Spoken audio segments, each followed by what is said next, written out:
Hola, buenas noches a todos. Acá hablando Ethel Bonet de Greenpeace Buenos Aires. Greenpeace Buenos Aires es parte de un movimiento global que tiene al día de hoy 300 ciudades vinculadas, 300 ciudades que como nosotros están interesados justamente en generar estos espacios de conversación, de intercambio, en poder acercar a todos ustedes información, pero también gente muy valiosa, referentes que están activos en la ciudad de Buenos Aires sobre temas vinculados a sustentabilidad, no solamente ambiental, social, económico. Lo que buscamos es poder justamente generar una comunidad de actores, de consumidores, de ciudadanos más conscientes, con ganas de hacer, con ganas de compartir y con ganas de generar un mundo distinto. Así que bueno, vamos dar la bienvenida a nuestra invitada. María Eugenia Funes es, como les decía, socióloga e investigadora doctora del CONICET. Ella hizo todo un estudio, tanto en Francia como en Argentina, en cuestiones vinculadas a esos nuevos modelos, esas nuevas búsquedas que tenemos como seres humanos y cómo eso se viene vinculando justamente con nuevas formas de consumo, nuevos emprendimientos, nuevas miradas de la economía, ¿no? Su foco actualmente está en el nacimiento de estas nuevas economías basadas en un impacto social y ambiental más positivo. Ella, además digamos, de su participación en el CONICET, es docente en la Universidad del Salvador, trabaja en cuestiones tanto de sociología de la religión, metodología de la investigación y antropología en distintas carreras de la universidad. Ha publicado varios artículos académicos y ha participado de varios congresos en temas de ciencias sociales y participando en algunas tesis. En 2019 fue becada para realizar el programa Study of the U.S. Institute on Religious Freedom and Pluralism en la Universidad del Temple en los Estados Unidos. Y ahora sí, les voy a pedir, voy a cortar ahora los comentarios, pero no las preguntas, porque justamente esperamos que ustedes puedan sumarse, hacer algunas preguntas que tengan específicamente a María Eugenia o a mí, por supuesto. Las voy a estar leyendo y las voy a poner justamente más visibles para que todos las puedan ver. ¿Cómo estás? Hola, ¿qué tal? Hola, Bien. ¿están siguiendo ya? Ya veo que estamos empezando a tener algunas preguntas. No sé si pudiste escuchar lo anterior. Sí, muchas Genial. gracias. Bueno, ¿cómo estás? Bien, bien, muy contenta de estar acá. Muchas gracias por la invitación. No, Bueno, fue todo un desafío pensar, bueno, sobre qué hablar, también formando parte de un panel con otros especialistas y también con activistas vinculados con el tema. Sin dudas, bueno, resulta muy interesante y muy estimulante para pensar diálogos posibles y para empezar a pensar todo este mundo. Así que bueno, muchas gracias de nuevo por la invitación. no, gracias a Eh, vos. Sí, si querés ya te dejo hablar. Un poco lo que había mencionado antes de invitarte a sumarte era justamente el interés de poder invitar a una socióloga como vos, que hizo todo un estudio específicamente sobre este tema, de poder vincular tanto, bueno, ese cambio que tenemos como ser humano, esa búsqueda de espiritualidad por un lado, pero también en sí una búsqueda de algo distinto, de algo con un impacto más concreto como sociedad, digamos, de poder de algún modo como ser humano aportar su granito de arena y sentir que somos parte de un todo, y cómo eso se va reflejando en la economía, tanto en una economía personal como en la economía en general, y cómo esperamos justamente que podamos sostener esa forma ese cambio, ¿no? Ese nuevo hábito que vamos tomando, esa nueva forma de vivir que queremos generar, cómo lo hacemos sostenible, ¿no? De algún modo. Así que bueno, todo tuyo. Ya cualquier, como decía a los invitados que nos están escuchando, mirando, vamos a hacer una serie, hay un espacio de preguntas, digamos, así que ya cuando viene el momento vamos a abrir las preguntas a quien nos lee y nos escucha. Genial, gracias.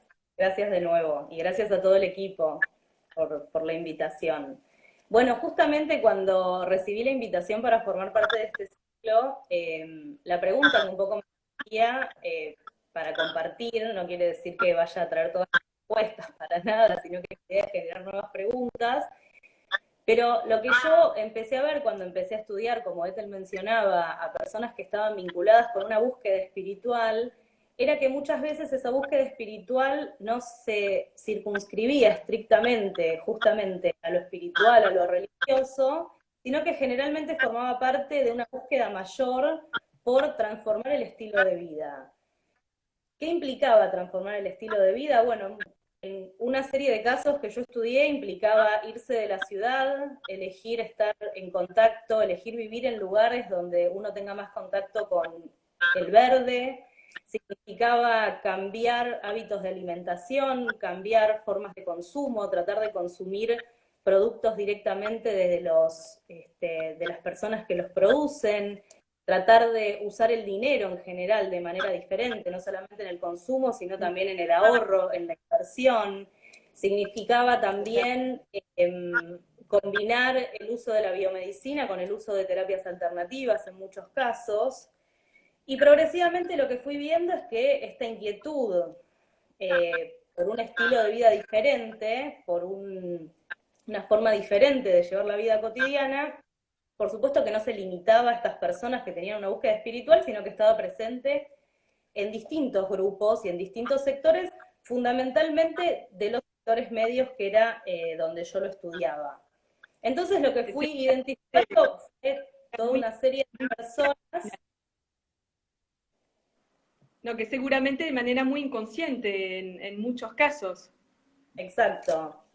Sí, sí, sin dudas la práctica de separar los residuos, las ganas de compostar, las ganas de reciclar, no eran necesariamente algo que estaba presente exactamente de manera consciente, sino que era algo que también veía en mi familia, en mis alumnos, en mis amigos. Entonces, empecé a ver que iba adquiriendo también una cierta masividad este discurso por la sustentabilidad, que básicamente para definirlo en términos simples, me parece que representa un conjunto de personas que están preocupadas tanto por la desigualdad social como por la destrucción del medio ambiente.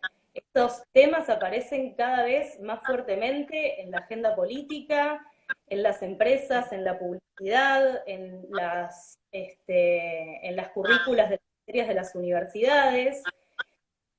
Pero justamente toda esta masividad, tal vez lo que me hacía preguntarme es cómo, o invitarlos a pensar en realidad, cómo hacer que esta masificación de la sustentabilidad no haga que lo sustentable justamente pierda su carácter de sustentable, que no se vuelva simplemente un discurso o una pantalla, sino que justamente pueda sostener su propia sustentabilidad. Entonces, en ese sentido, una de las cosas que me puede aportar, por ejemplo, la sociología para pensar esta pregunta tiene que ver con la forma en que la sociología piensa la sociedad. Básicamente, la sociología lo que nos dice es que la sociedad se compone de individuos y de organizaciones, y que los individuos y las organizaciones influyen los unos en los otros. Es decir, que la forma en que los individuos piensan al mundo afecta las organizaciones a través de las cuales satisfacen sus necesidades y organizan su vida cotidiana, pero al mismo tiempo las organizaciones, muchas de las cuales ya existen cuando nacemos, condicionan las posibilidades que tenemos como individuos.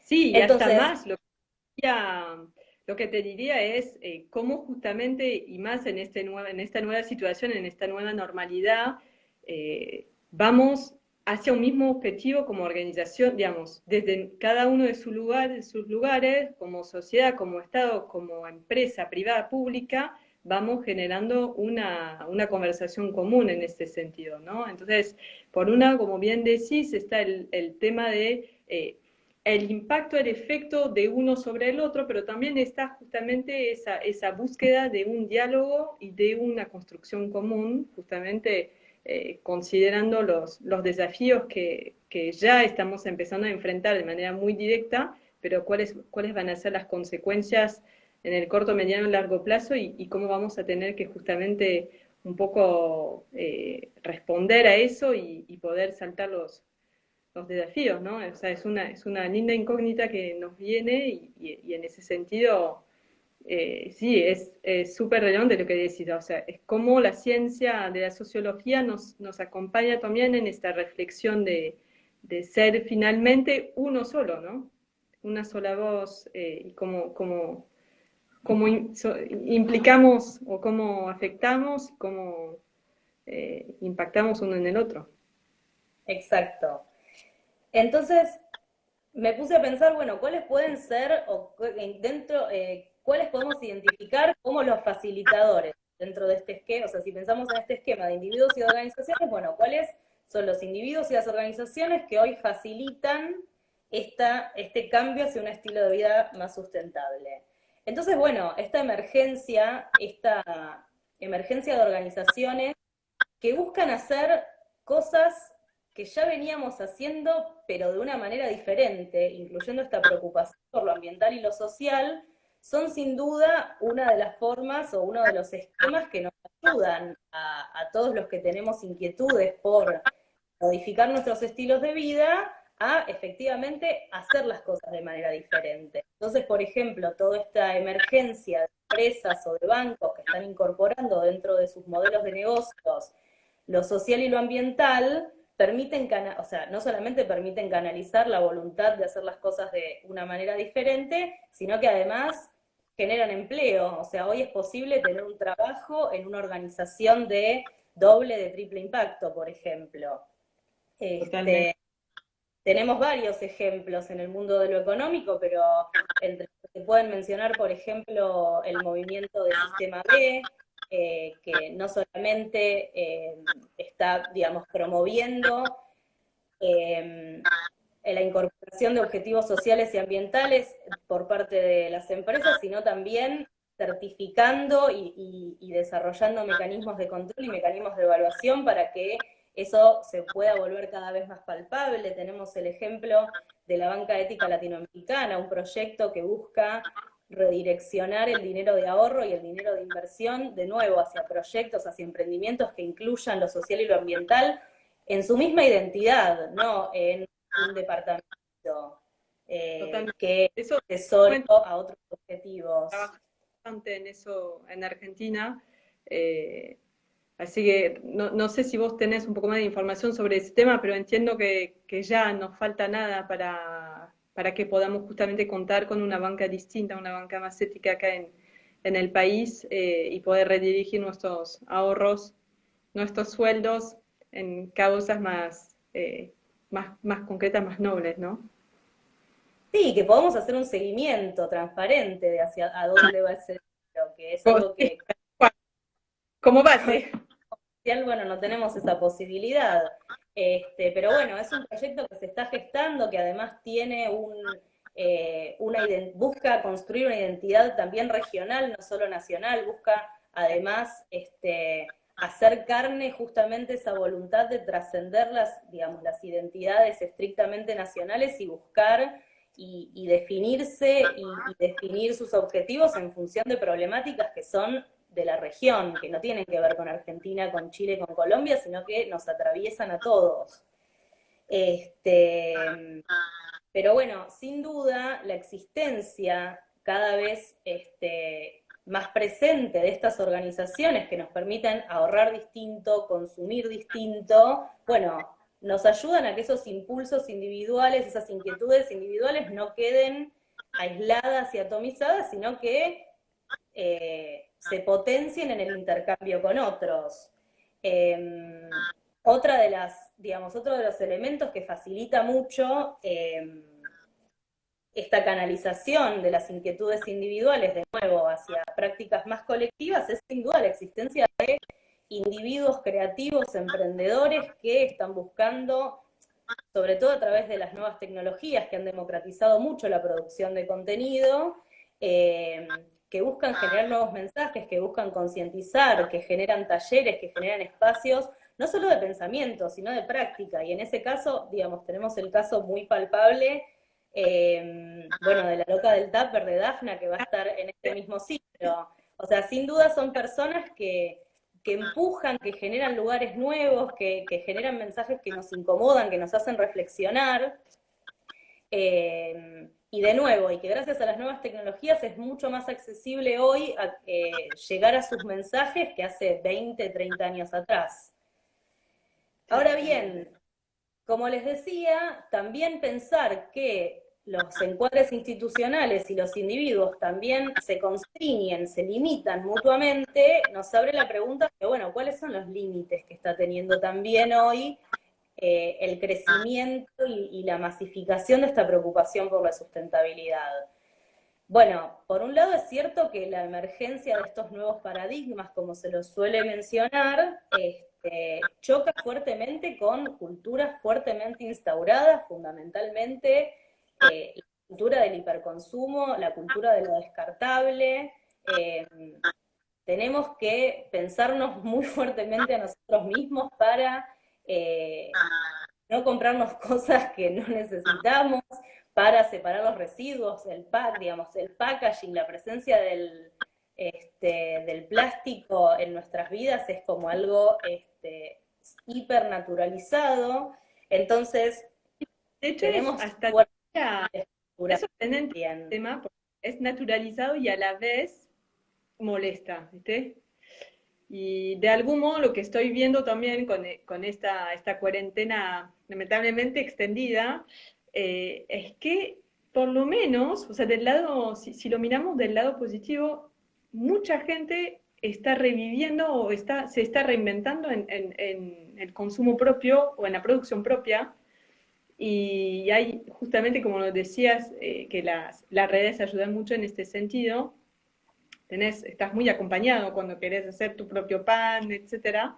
Y de algún modo creo que también, o sea, esa sensibilización, muchos ya que están, seguramente les habrá tocado como a mí me ha tocado personalmente este tema, pero de repente estamos todos encerrados y claramente el tema de la recolección de los residuos ni siquiera está. Entonces uno se va dando cuenta que hasta el momento tenía de algún modo la sensación de que por lo menos eso que genera va a partir, va a salir o sea, va a ser seleccionado y reciclado, y de repente sabes que eso va directamente a relleno sanitario, y creo que, o quiero creer que de algún modo nos habrá activado ese chip, ¿viste? Que vos comentabas, de empezar a reflexionar sobre nuestras propias formas de consumo. Y quiero creer, y es un poco también lo que quería,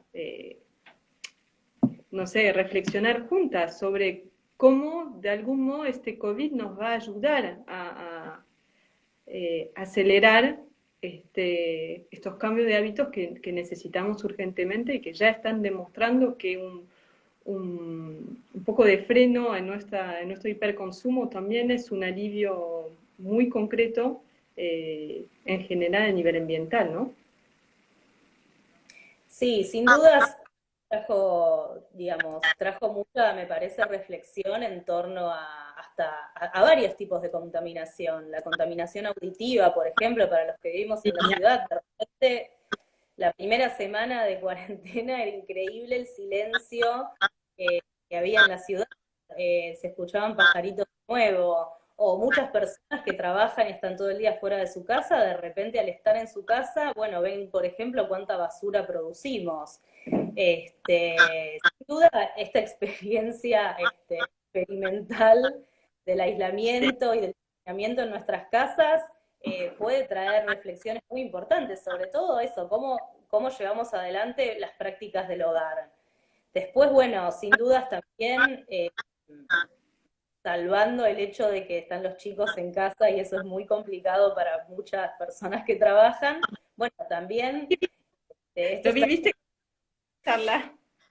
eh, esto está generando mucha reflexión sobre la posibilidad también de trabajar en casa. Pero bueno, de todas maneras, me parece importante también remarcar que va a haber que pensar, bueno, sector por sector, cómo va a suceder esto. Pero el otro día, por ejemplo, leía unos datos de que hoy el 8% de las personas de la población económicamente activa trabajan en sus casas y ese porcentaje podría aumentar al 28-29%, pero digamos, el 71-72% restante no tiene trabajos que se podrían hacer en su casa. Entonces, bueno, trabajando en casa disminuimos, por ejemplo, la polución del trabajo.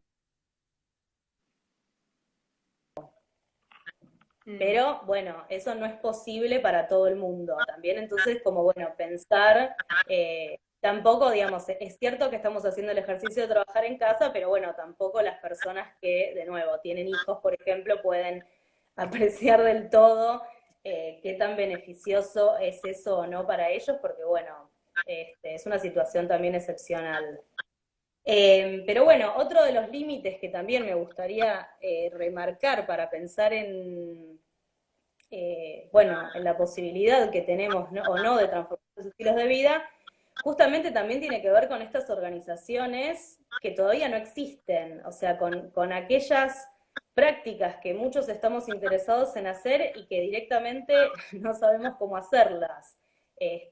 Sobre todo con respecto a la recolección de determinados residuos tóxicos, no sé, hasta hace poco tiempo, digo hasta hace poco tiempo porque no lo chequeé recientemente, pero hasta hace poco tiempo yo no sabía a dónde llevar pilas en la ciudad de Buenos Aires, o sea, en la capital del país. Entonces, me parece que uno de los desafíos también tiene que ver con identificar cuáles son todas estas áreas en las cuales, bueno, todavía podemos tener muchas inquietudes y muchas buenas intenciones, pero todavía no tenemos cómo resolver muchísimas cosas. O sea, podemos tomar conciencia y separar muchos residuos en nuestras casas, pero si después no tenemos un sistema que ya existe en muchas ciudades del país, con casos muy interesantes, pero digamos que cuando solo tenemos individuos preocupados y nos faltan como esas estructuras organizacionales, a veces no nos alcanza. Entonces, también como, bueno, ir identificando cuáles son esos huecos y tratar de generar esas nuevas organizaciones que así como hoy existen organizaciones que hace 20 años eran impensadas, bueno, buscar cuáles son esas que nos faltan todavía. Realmente. Y algo que me habías comentado cuando hablamos juntas en estos días era también cómo, porque por un lado están estas organizaciones ya convencidas y que ya fueron, o sea, que ya nacieron con un modelo totalmente distinto económico, directamente enfocado en generar, incrementar de manera exponencial el impacto social y ambiental. Y están la gran mayoría de las organizaciones que no nacieron así, ciertas de ellas sí tienen en su ADN una mirada por su constitución, su estatuto social o por dónde está insertada o por los empleados, el foco que tienen ciertos de su grupo de interés, los empleados, los proveedores, etc. Pero también tenés la gran mayoría de las compañías que son las tradicionales y que de algún modo van un poco experimentando ese cambio se va dando cuenta de ese cambio de la sociedad y empieza a generar, como lo hablábamos, ¿no? de ese cepillo de una marca conocida de pasta de dientes, que genera un cepillo de bambú. Y un poco uno puede tener una mirada más chocante de decir, ¿cómo se atreve una compañía que no tiene absolutamente nada de ambiental, si uno lo mira desde, digamos, de la primera mirada del producto que vos comprás, y después decís, bueno, pero podría ser greenwashing, lo tenemos claro, pero también podría ser un primer paso hacia justamente necesidades de consumo masivo, de un mejor consumo masivo de algún modo, porque el cepillo de dientes todavía sigue siendo un utensilio que necesitamos a diario y que no tiene todavía, digamos, por lo menos en el mercado, un producto que sea duradero con solamente, no sé, cambiarle la cabecita, por ejemplo. Entonces, esas compañías más tradicionales que van generando, que van integrando ciertas consideraciones, ciertos criterios de sustentabilidad, ¿cómo las ves dentro de ese universo? ¿Cómo ellas pueden impulsar, pueden acompañar ese cambio que finalmente necesitamos masivo, porque obviamente entendemos la importancia de poder generar ese cambio en la sociedad, pero tiene que ser un cambio masivo y aunque no sea perfecto, preferimos finalmente ser imperfectos en búsqueda de esa mejora constante que los pocos perfectos, digamos, que logran tener una vida absolutamente coherente en todos los sentidos de su, digamos, de su vida diaria, ¿no? Claro. Bueno, ahí me parece que hubo justamente un paso, una transformación en esto que decíamos, bueno, de la justificación de la sustentabilidad, digamos, de la salida de determinadas preocupaciones de agendas periféricas hacia una visibilidad, como vos decís, no solamente digamos, no solamente en políticas públicas o en pequeñas empresas que ya nacieron con una vocación de sustentabilidad, sino en empresas, por ejemplo, tradicionales, que tienen productos masivos. Para mí, por un lado, sin duda, ahí hay una respuesta a las nuevas generaciones. O sea, yo creo que hay dentro de las personas que hoy tienen, digamos, los adolescentes y de los jóvenes que tienen 20 años, que están transitando sus 20 años, sin dudas hay una proporción mucho mayor de, sobre todo, de preocupaciones por el medio ambiente. Yo tengo alumnos de esas edades y me sorprende todos los años de, digamos, cómo la preocupación por la alimentación y la preocupación por el cuidado del medio ambiente son temas centrales. Me parece que también las empresas están un poco respondiendo a esa demanda o a esa sensibilidad que se va generando. Eh, y también, digamos, no es mi especialidad, pero sí también tengo entendido que en determinadas empresas que son muy grandes, por ejemplo, bueno, se van adaptando determinados sectores o determinadas como subfiliales dentro de las empresas cuyo esquema es más fácil de transformar y de, por ejemplo, hacia la incorporación del modelo del doble o del triple impacto.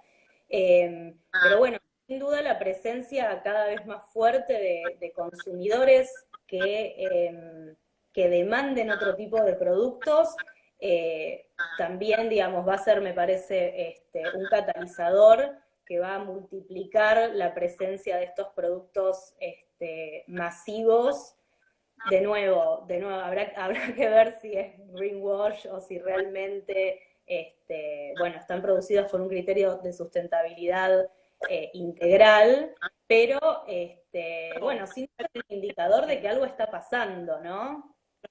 Yo creo que ahí sí es responsabilidad nuestra como consumidores empezar a mirar mucho más las etiquetas, ¿no? Es no quedarnos con esa imagen de empresa responsable por tener un producto, sino empezar justamente a cuestionar lo que finalmente tenemos como entendido que es un producto sano, es un producto, porque es un producto de higiene, porque es un producto alimenticio, y es no quedarse con la certidumbre que finalmente el statu quo es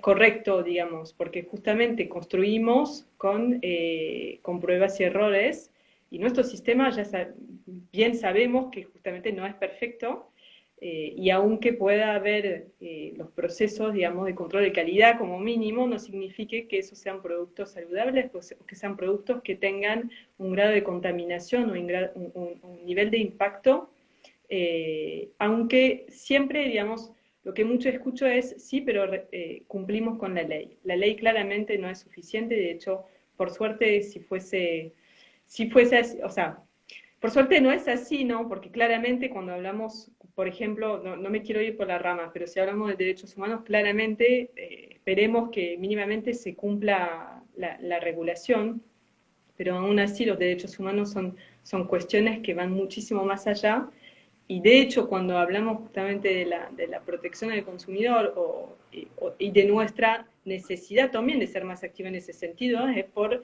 el riesgo que puede haber de pasarnos en estas cuestiones. Así que claramente, aunque fuese greenwashing, claramente es un tema que uno tiene que poder mirar y darse cuenta de en el amplio abanico de lo que hace una organización cuánto es realmente de sustentabilidad. Y después es empezar a exigir más a exigirnos más y a exigir más hacia los demás y no ser solamente de algún modo quien cuestiona y critica, sino quien construye, no co-construye.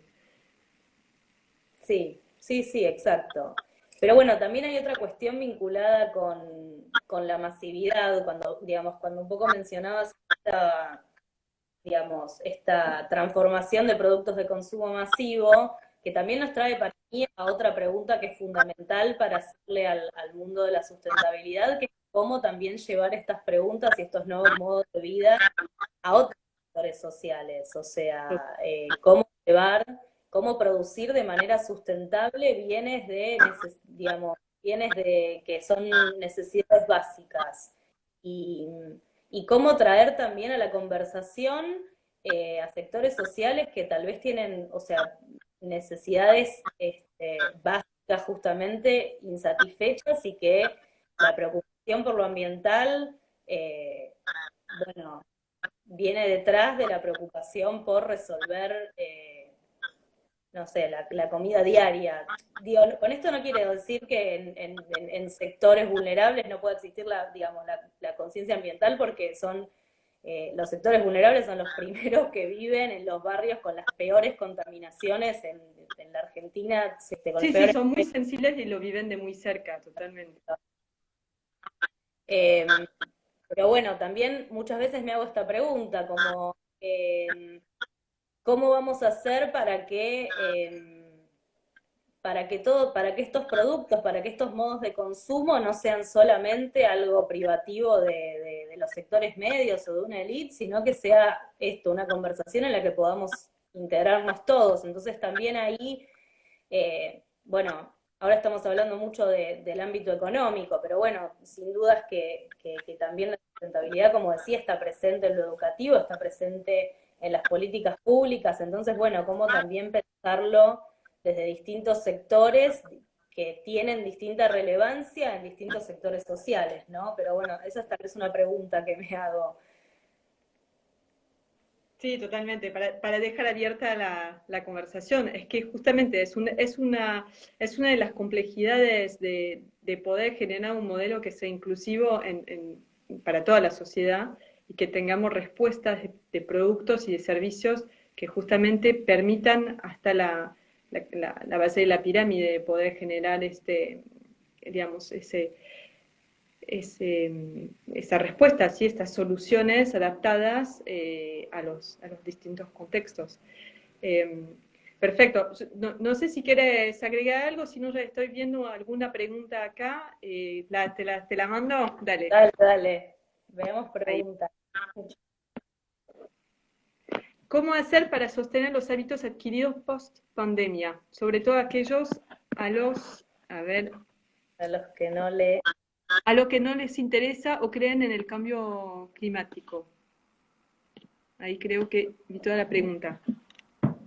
Bueno, tal vez pensando en los que no creen en el cambio climático, ahí es donde me parece importante justamente la emergencia de organizaciones en las cuales puedan participar eh, personas que se puedan ir convenciendo, personas que no estén convencidas, personas que estén muy convencidas, como que si tenemos, me parece que si socialmente tenemos posibilidades de desarrollarnos en instituciones que como instituciones en sí apunten a un impacto, por ejemplo, que vaya más allá de lo económico, bueno, por un lado, no importa lo que esos individuos individualmente y aisladamente piensen, aunque está bueno que piensen diferente, pero también ver que efectivamente las cosas pueden ser diferentes, me parece que siempre es un buen insumo para empezar a creer que las cosas pueden ser diferentes. Entonces, por eso me parece tan importante que haya organizaciones. Si yo personalmente no creo en el cambio climático, pero trabajo en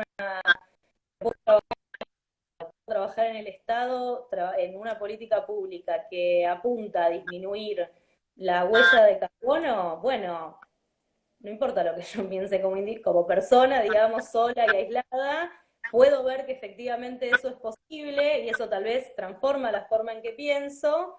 Eh, pero bueno, tal vez o sea, tal vez un poco lo que me interesaba remarcar con esto de que hay personas que tienen empuje, que emprenden, que son muy creativas, es que sin dudas hay un montón de personas como esas, pero no todas las personas tenemos ese nivel de empuje, de creatividad. Entonces también es muy importante que existan estructuras que lleven adelante otro modelo y que puedan Sí, incluir sí, también a esas que lo- personas.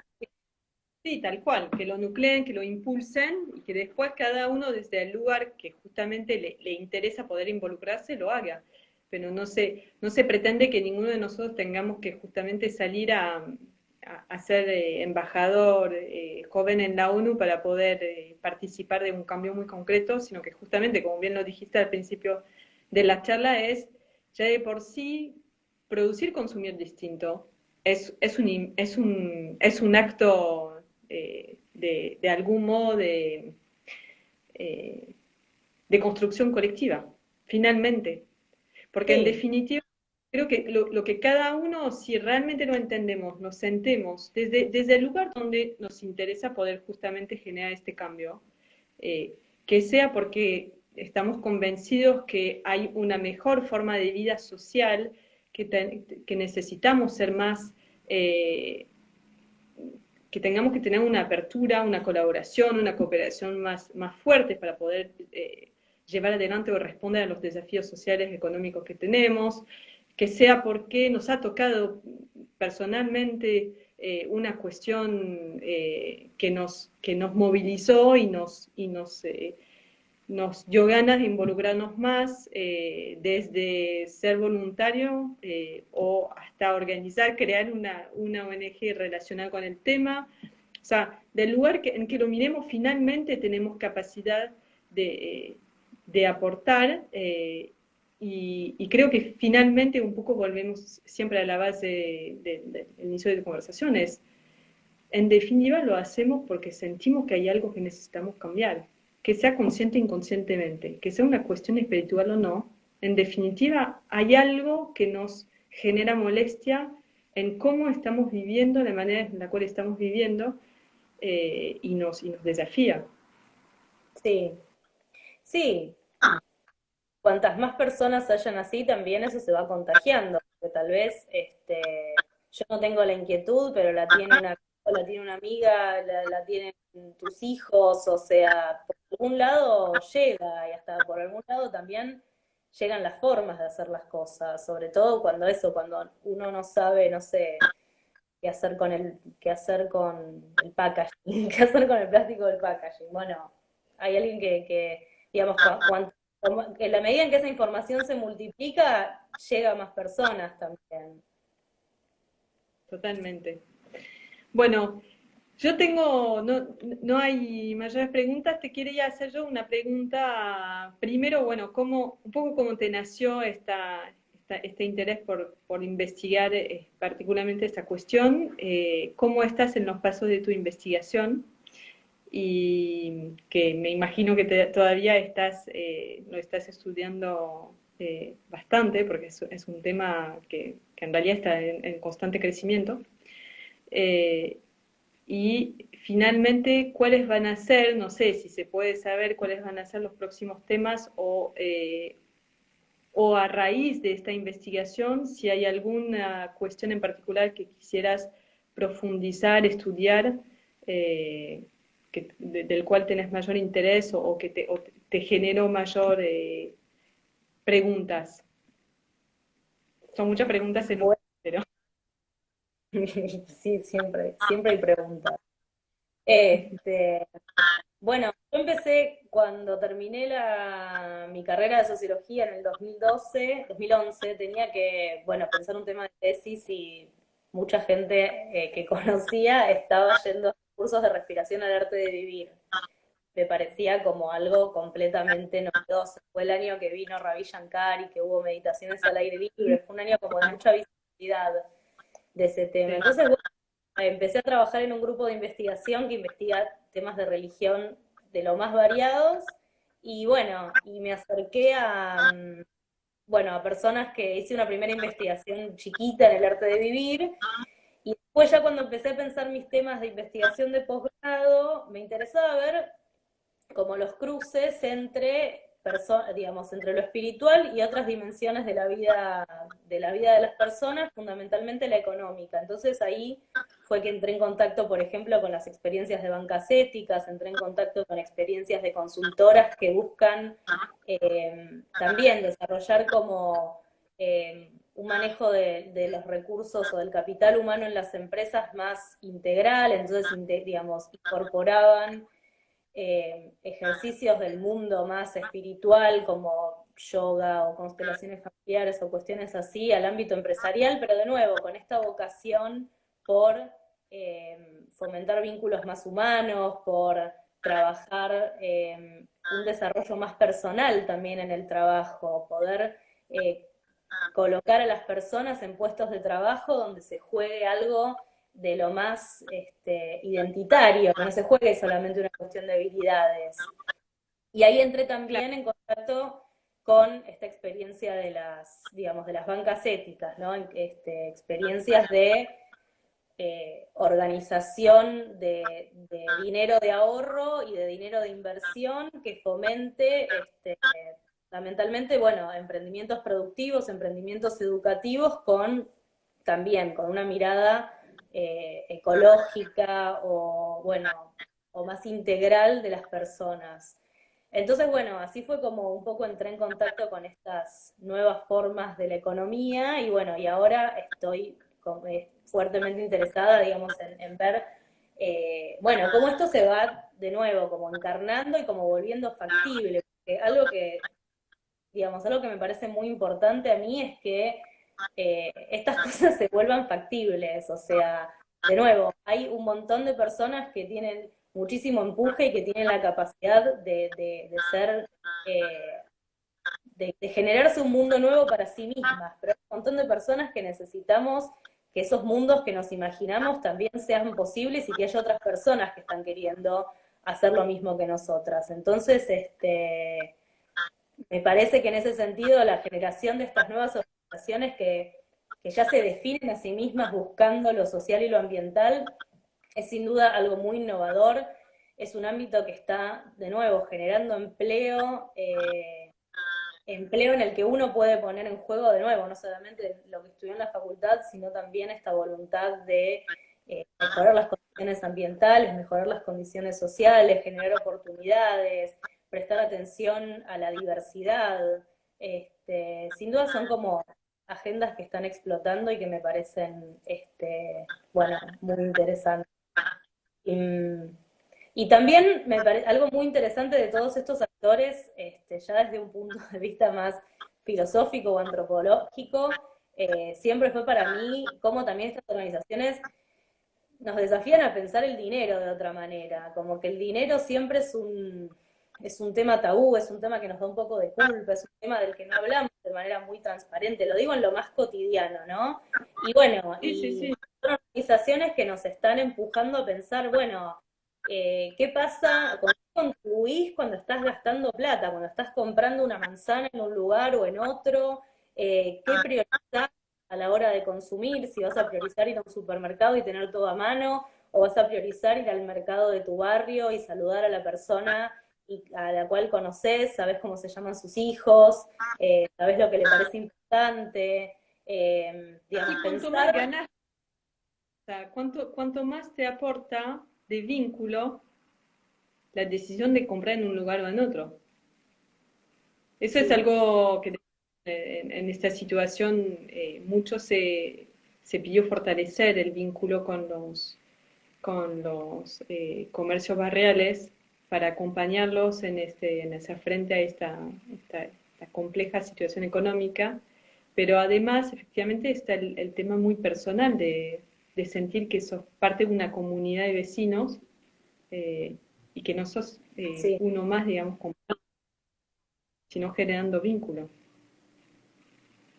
sí. Totalmente. Sí, eso me parece que también el confinamiento nos trajo como mucho de esa experiencia, de los que vivimos en el edificio, de conocer a tus vecinos, de ayudarlos, de darles una mano, no todos vivimos cerca de nuestras familias, todos vivimos en edificios cerca de gente grande, bueno, nos fuimos obligados a comprar cerca de casa, entonces también, sí, por lo menos los que vivimos en lugares como muy, digamos, con mucha densidad de población, bueno, nos trajo capaz una experiencia barrial que puede como reconectarnos con esos vínculos y con esos lazos de vecindad que, bueno, en las grandes ciudades a veces se pierden un poco. Este, pero bueno, a mí me gusta esta idea de investigar cuestiones cotidianas que a veces no solemos pensar todas las implicancias que tienen y bueno, pensarlas en su complejidad. Sí, sí, mirarla desde otro ángulo. Exacto. Bueno, no, Y no prestar súper atención a las preguntas que las personas se hacen sobre eso, porque no es que solamente yo tengo preguntas sobre eso, sino que cada vez que voy hablando, eh, que he hablado con emprendedores, con padres de escuelas con padres y madres de escuelas antroposóficas, con terapeutas alternativos, profesores de yoga, o sea, todas las personas con las que estoy entrando en contacto haciendo trabajo de campo, eh, tienen todo un mundo de reflexiones al respecto. No es que una viene desde la sociología como a plantear las preguntas, sino que ya hay ahí todo un trabajo de reflexión que es súper interesante y estimulante también. Bueno, en ese sentido, nada, dejo la puerta abierta desde la comunidad de Greenwich justamente para que si hay más consultas después del vivo que te puedan acercar y puedan enriquecer tu mirada, si te interesa, es una comunidad enorme, digamos, de todos los horizontes, así que nada, agradecerte por tu tiempo, Maru, en esta conversación, seguimos conectada, avisar un poco ahora el aviso parroquial de los dos próximos eventos del martes que viene y del martes 26, el martes que viene con Sergio Alguezabal, el periodista que muchos conocen, periodista ambiental, y bueno, como bien mencionaste, a la loca del Tupper, a Daphne Nudelman, el 26 de mayo. Así que les mandamos un abrazo. Gracias, Maru, por tu tiempo, Gracias por a tu ustedes, participación. muchas gracias. Un gusto. Estamos hablando. Gracias. Hablamos. Chao, chao. Chao a todos.